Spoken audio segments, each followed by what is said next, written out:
I like to go over the Nomos, although I've already have, just under a different term.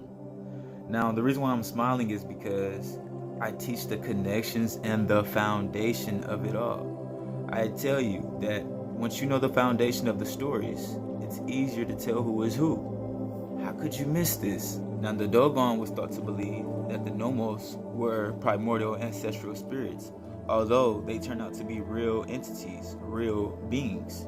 You begin to do research on your your Nama or your Naga, which I told you that they were related to the Naga serpents from Sirius A, B, and C. And I told you that Nibiru was also orbiting Orion, which is also in Sirius' star system. They change up the terminology and the names and the stories all the time, so you don't know who is who. But I teach you the connections and I show you the foundations. You can go back and watch my video about Tiamat, which is relating to the Naga serpent. The Namas instead of the Nagas or the Namu, because they changed the terminology. Not their hardest to show you the depictions of these entities. No, they do not look exactly like dolphins. They tried their best in Hellboy to show you this intelligent water being or amphibious-like.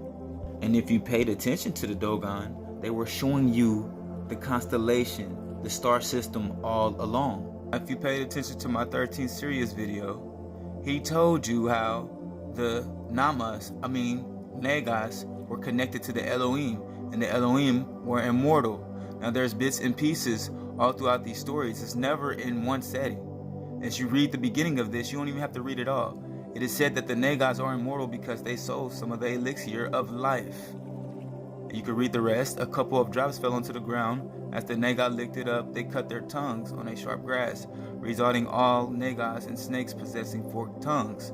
So it's explaining how their tongues came to be because of this elixir of life that they stole. What is Marco talking about?